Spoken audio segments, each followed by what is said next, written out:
Hi, everybody, and welcome back to another edition of Let's Talk Ghosts. Hello. Our last edition, we talked about ghost adventures and the Lake of Death. Lake of Death. Yeah. And we were pretty critical of Zak and Ghost Adventures. But that is an opinion on that one particular show that we had. So we decided to go back to watch The Demon House. Yes. Which I remember the first time I watched it was actually very impressed. It's a really good... well put together. Yeah, it's very well put together as a documentary. So we thought we would just kind of go over that one. There were things in it that I wasn't overly fond of, but for the most part I really liked it. So this was from 2018, so a couple of years ago. And in the beginning, if you have not seen this yet, there's going to be some spoilers, so bear with us. But I would recommend that you go watch it. Anyway, the introduction is really good, how he goes into explaining how this documentary affected him, just trying to get it off the ground and running, and how it affected him in the end. So it was really nice to see how humbled he was by the experience. So he's not all that, I'm Zak Bagans and I know everything. Yeah. Because he clearly admitted he did not expect what he found to happen. So that I thought was really good. Yeah. And I'm pretty certain that he would remember this as time goes on. Yeah. Because how can you forget? Yeah. And we're going to get into some of this. So before he goes to buy this house, he has a nightmare. And in this nightmare, he sees this 12-foot goat man, basically, coming downstairs towards him, and he exhales this black sort of smoke, and Zak inhaled it. And then he woke up, and that kind of scared him. And his lungs hurt. And yeah, his lungs hurt afterwards. So you kind of wonder how realistic that dream was. Was it really a nightmare, or was it fact? It's kind of scary.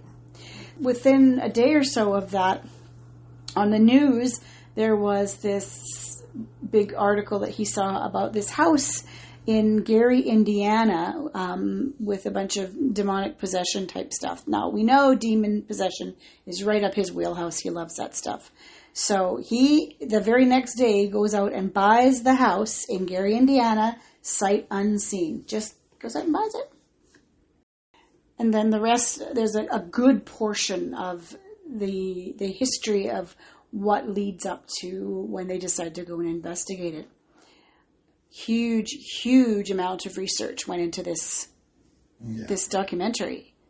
I'm really impressed with how much he uncovered, how many people he talked to. It was really, really good. And in the beginning, he was wondering if this was all a big old hoax by the family that lived there. For dollars, he said, because people that he talked to, the previous owner had no issues ever. The squatters that were living in the house had no issues. Nobody said anything about anything until, one of the squatters, he was, going to give him some money. And then he was going to tell him a whole bunch of stories. But no, we have to have a contract. And, this really became money for this squatter dude. So really, did they have experiences? It's hard to know. But yeah, in the beginning, he was skeptical. He was very skeptical. So the other thing that they saw was the previous owner, after he bought it. The previous owner had articles from the paper, and one of the articles was one of the grandmothers of these kids that had been possessed in that house. And she insisted that none of that ever happened. Yeah. None of that happened. Yeah. So was it real or not?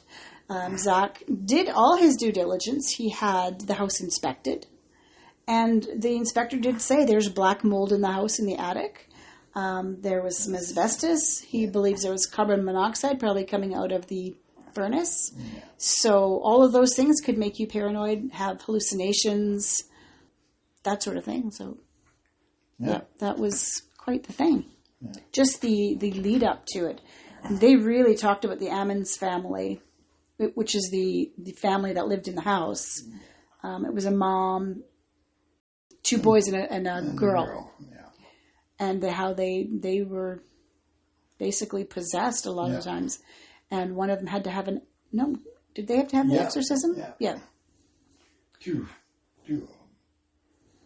That's not the other family, right? That's the original family. Yeah. So that was all good and fine. Then as we're watching this, we suddenly hear a loud crash coming from the area of our kitchen. Like, what the hell? We go into the kitchen and there is nothing there, disturbed. We open the pantry and a whole bunch of stuff's been knocked down in the pantry. So we're watching a program on demons and this happens. Now, related? I hope not. I tend to think it might have been something just not balanced properly, which kind of fell over. We have a ghost thing here. Yeah, but maybe the ghost is saying, I don't like that show. So I don't know. Anyway, we righted everything up, then went back to watch the rest of the documentary. Yeah. And no further problems since. I'll let you know if I have problems tonight sleeping like I did last night. Holy cow. Yeah. Oh. Our house is noisy. Last night it was noisy. I heard footsteps in the bedroom. Oh my gosh, the creaking floors all night. Oh my God. Oh my God. It was. You always laugh at me. I've never heard it before. Not here. Not at this house. But anyway. So, as he's still investigating and getting the background of everything that happened, this lady pulls up in a car. Her name's Mika, with her 2 daughters and a boy, a son. And I guess she used to live in the house. And so she just brought her kids to see Zak and see the house. And they'd never really had any trouble, except she just didn't like the basement. She said she felt creeped out in the basement. And who doesn't, Most basements are kind of creepy, yeah. That's because they're dark and dismal and, sometimes a little damp and smelly. Yeah, nobody likes basements unless they're fully developed. Yeah. Yeah. So anyway, this lady and her kids are in the house. They're teenagers, the kids. One of the teenagers named Erica, she, the kids are just looking through the house and they open the blinds, which we found out later wasn't a smart thing to do. She touched the blinds, and a couple days later she got violent and tried to kill herself, and then eventually needed an exorcism. Yeah. So that was interesting. Now, the reason they say that she shouldn't have touched the blinds is oil. There is some sort of oily substance that seems to just drip down these blinds, and it's not good. It's almost like an evil thing. An evil thing. But there's a house. Holy cow. There was a lot of stuff before Zak decided to do the solo investigation. He's a crazy man. The investigation into this house. One of their cameramen was affected really badly. Yeah, he had gone downstairs, unbeknownst to anybody really paying attention, and was found down there an hour or 2 later, just laying on the floor in one of the bedrooms, just laying there. And he really went nuts. They showed a whole big scene of him at the hotel and how he lost it, really. It's like he became possessed or something. To the hotel, threw up blood in Zak's bathroom. Yeah. But it just seemed he lost it. Yeah. Completely lost it. And I think Zak said that towards the end, they had to let him go from the investigation because he was violent. He was pretty violent. And for his safety as well, because he kept wanting to go back to that house, and I guess that wasn't safe. But apparently it wasn't safe. But I guess later they said they'd reached out to him to offer him some help, and he didn't want any help. And since that time, he has gone on to become some tattooed, demonic kind of, I don't know what he's doing, but holy hell. I mean, he was affected. He was affected bad. Yeah. The other person that was affected was Dr. Barry Taft, who is a parapsychologist. And he's been doing this for, 50 years. He knows his shtick. Mm-hmm. And the same day that at the hotel that the cameraman was going kind of nuts, Barry was getting sick. Yeah. And he said that he was in the hospital with organ failure shortly after that. Yeah. All his organs were shutting down one after the other.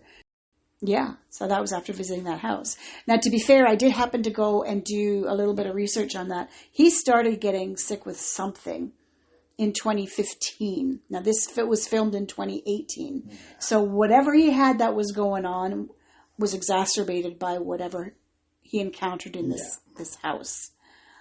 So, I mean, you can't say it all happened just because. But if you didn't know that, then you'd think it was his house. Yeah. But I found some information because I've been looking for a while to find out what happened to him. And I found a GoFundMe.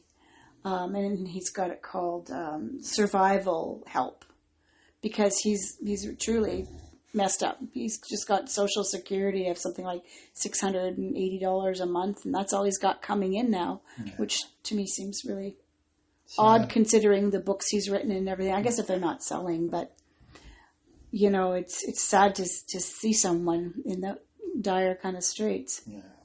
But especially somebody that is so renowned in the field. Yeah. So, but anyway, all that kind of stuff that happened prior to Zak deciding that he's going to do this investigation of his house, and he does. Mm. He seals himself in. I mean, plywood over all the doors and windows. Like they screwed the door down. He couldn't get out if he tried. Yeah. That to me was dumb. But that's the investigator in him. Good TV. Well, I made great TV. Yeah. But that's the investigator in him too. That's. I don't think that was necessary to screw the door down. I think that it would have been wiser to leave because it's everything that they'd heard of people going in there. Even the workmen, their phones dying and everything. His cell phone, if he had lost battery and then couldn't get out and couldn't call for help, that would have been very bad. But that's what they did, and it was interesting and scary. Holy shit! He did see some scary shit, and as an after effect of that investigation, he has to wear those prism glasses now because he's got a severe case of double vision. Yeah. So that's why he wears those nice thick Coke bottle glasses now. Is because of the demon house. Yeah. I mean it's terrible. They show at the end of this thing that he decided to tear the house down. So it is no longer standing. But it's no longer standing. So he did save some soil, and what else did he save? Something else. Some furniture. Some furniture from it. I just think that's dumb. Yeah. I remember one of the policemen early on saying, if you tear this down, what are you going to let loose? Yeah. But hopefully they were able to close that portal. Yeah. Because otherwise there'd be things coming through. All those demons that Zak likes to hunt for, you'll have lots. Yeah. So that was really, really cool. And then the other thing that we saw, just as it was ending, the credits are starting to roll, another thing popped up that said the lost footage from the Demon House documentary. Yeah. So we watched it. It was another 40 minutes. Yeah. And it was really good. I'm guessing, like we were saying, they must have cut it out for time and whatever. But time and so certain footage was not available when he was doing the editing. Could be, yeah, could be. So a big section of it that they cut was a whole scene. Yeah. Chris Fleming was there, which I love Chris Fleming. Yeah. But he was there, and they took the priest, the Father Mike. Yeah. And they went into the basement. And before they went into the basement, I was so impressed, the priest making sure everybody had some protection with them. Yeah. I thought that just goes to show you that priest knows that something's bad downstairs. So they all made sure they had their Saint Christopher's or whatever it is that they have. I don't know which Saint somethings. I'm not Catholic. Anyway, and then they went down. They tried to do an EVP session. I don't think they got very much. They tried to get a little bit. They got some minor stuff. Yeah, Zak's name. Yeah, I always get Zak's name. And the word. Matt. Matt. Yeah. Some guy named Matt. But, I mean, is it real or, like he says, is it real or is it a demonic person trying to pretend that they're safe? Yeah. There were some ritual items they talked about in the main thing where they were thinking that these things were buried under the stairs because it's dirt under the stairs and cursed, to put a curse on the original family that was living there, the Amen family. So they dug them up with the intent of blessing them and closing that portal. But they didn't quite expect Zak to suddenly decide that something was telling him to put them back in the ground and rebury them. So he did, unbeknownst to the priest, who was livid when he found out. I mean, he was almost vibrating. He was angry. Yeah. And Chris goes, "What are you doing? Why did you do that? Yeah. What possessed you to do that?" And Zak apologizes. He didn't know why. He just had something that came over him to do it. So he and the priest went back downstairs to get everything. But he didn't get a fingernail. They missed the artificial fingernail. That's right, the lady's fingernail, because he couldn't find it now. So is the blessing and portal closing, did it work without all those things or not? It was interesting to know that the blinds, we talked about the blinds early with the girls touching them, they had been dry until they dug up that stuff. Yeah. And then literally before your eyes, you see them starting to get wet with that oily substance. That was interesting. Yeah. That was really interesting. And another thing that was kind of interesting, everybody who got affected in that house, how they got woozy and dizzy. And there was all kinds of things. I mean, the Child Protection Services lady, she had so much stuff happen to her. Yeah. The home inspector got cancer. Yeah, among other things. Just everybody. Yeah. Everybody's had something happen to them. Yeah. So something happened in that house. Something was affecting that house. Yeah. Was it demonic? Maybe. Maybe, because what else could do all that? What else would? I think he was right this time. Yeah. I think this one was. Hopefully, like I say, that thing is closed. Was it smart saving the dirt? Well, I wouldn't have done that. I wouldn't have done that. No, I wouldn't have done that either. That's kind of... I think that was dumb. But, Zak being Zak. And he collects stuff. He's a collector. That's what he says. He's a collector. Yeah. I'm surprised I'm not surprised that he would keep it in a storage unit far from his house and far from his museum, because, he wants to be safe too. Yeah. But it's there if he wants to, I don't know. What would you do with a couple of buckets of dirt? Yeah, and furniture. Yeah. Can you imagine if he forgot, for whatever reason, to pay the storage fees on that?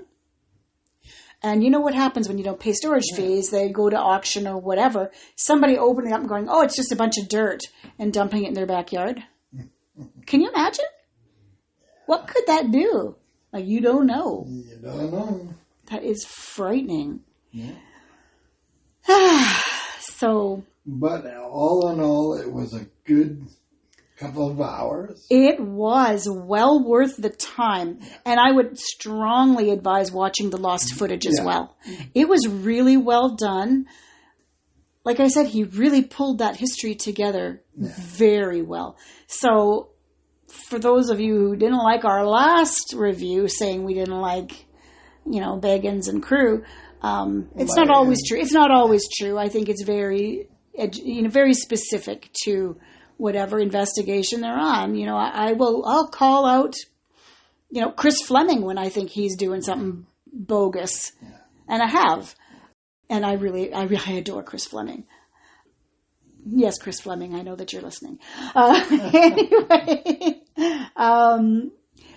So yeah, I will call out bullshit when I see it, and when I don't, when it's good, I will gladly, say that I approve. And this one, it was really good. Yeah. If you have not seen Demon House, it is available on Discovery Plus. It is also available on Amazon. Yes. I don't know if the bonus footage is on Amazon. I don't think so. So if you have Discovery Plus, do it. Take a couple of hours, relax. Make sure you watch it in the daytime unless you like to be scared, because it's pretty freaking creepy. It is. Once he gets into that, when he's sealed in his house, it's creepy. Yeah. Anyway, that's it for today. We really enjoyed it. Hope you do too. So enjoy your day, your evening, your afternoon. And happy hunting. We will talk to you again. Happy haunting. Bye now.